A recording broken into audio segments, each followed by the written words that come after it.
Hello, my name is M. Thomas Apple.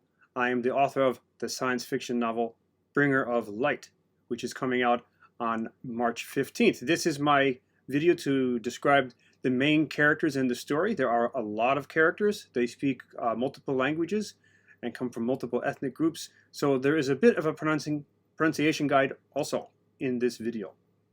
So as I've said, it's coming out on March 15th, available in multiple platforms, from Amazon through Kobo, Nook, Apple Books, etc. The crew of misfits is the focus of the story, although there are lots of other characters. So let's start with the crew of misfits as the main characters who are in the spaceship called the Artemis. There are two other main character groups. There are also asteroid hunters, so they have ship names as well. The Sagittarius is one ship. Another one is the Pleiades. There are other ships that show up in the story, but they're not as central to the main story. So let me just explain the main asteroid hunters. Now, these are people who spend most of their adult lives in space searching for asteroids that have valuable minerals and other materials that can be used by all the various competing factions and conglomerates on Earth and on Mars. Right, so the problem with a lot of science fiction that I have liked, and you have liked, we all have liked, is they tend to have a lot of ships that kind of look like this, with wings, pointy noses, completely unnecessary and very unlikely to happen in the future unless you want to land this thing on a planet somewhere with atmosphere, which is what the wings are for. In outer space, there's no need for wings. It's not necessary. It's just going to waste a material to do this. So in my story, they don't look like this, the spaceships. They look more or less like this. Well, maybe not so much the one behind me, although that's kind of a cool design. It's far more practical, I think, to make sure that the engines are farther away from the front, particularly if they're using a nuclear fuel of some sort. You want to be far away from things that might possibly damage you. Maybe it would look more like way over on the right with the engine spread out a bit, but there's no need for propulsion to that degree. It's outer space. It's called an object in motion remains in motion because there's nothing to stop it from going forward. So there's no need to have a sleek design sort of thing. Especially for the asteroid hunters, that's going to be very helpful to look boxy because they need to bring stuff. So probably this sort of design, and they're going to be looking after asteroids. And at many asteroids you probably have known already. Psyche on the left up there, and then Bennu on the right. There were others, Ryugu, there's thousands of others that we found. And we're going to find more and more and more. And that's what these people are doing. Okay, so our story begins 20 years ago with a prologue of sorts, with the crew of the Sagittarius, and at that point, Sagittarius is leaving the space station and going back to Luna, which has become terraformed thanks to discoveries by Captain Sergei Bardish, who was the captain of the Sagittarius.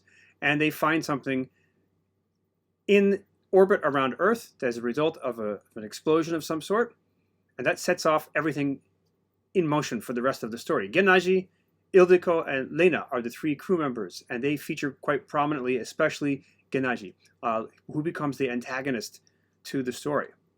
Jumping on to the main story, Chapter 1 begins trans-Neptunian, when they're looking for an object called the Centaur, which has come into the solar system from the Oort cloud possibly, or maybe from the Kuiper belt, they're not quite sure. And this is the spaceship Artemis with Captain Clarissa Kragan, whose nickname is Riss. Samvi James and Enoch Ryan help to pilot the craft, and Brady Cooper is the astrogeologist who's in charge of determining what's in these asteroids. All of these main characters appear repeatedly.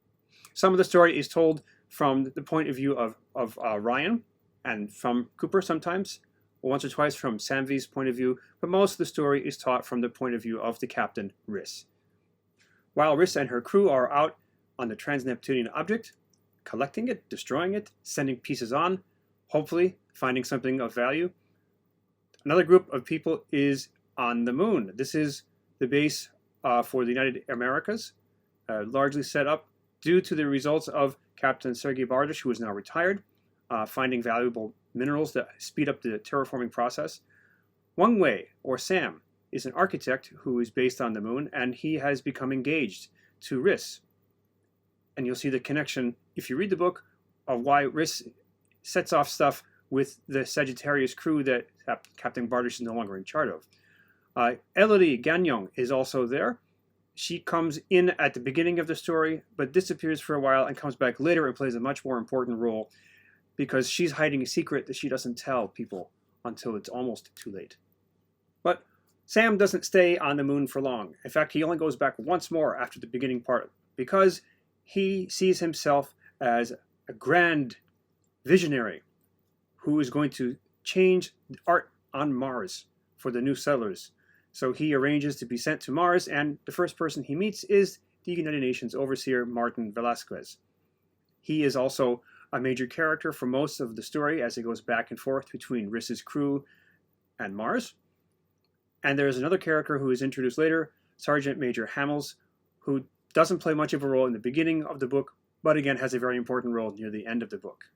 And our final group of people in a certain location is at Ceres, which is the dwarf planet that is in the asteroid belt. We'll talk more about that in the locations video. And that is the home of the Ceres Mining Consortium, which is run nominally by Susan Talbot. And that's also where the character Gen eventually goes to, although we do meet him on Mars briefly.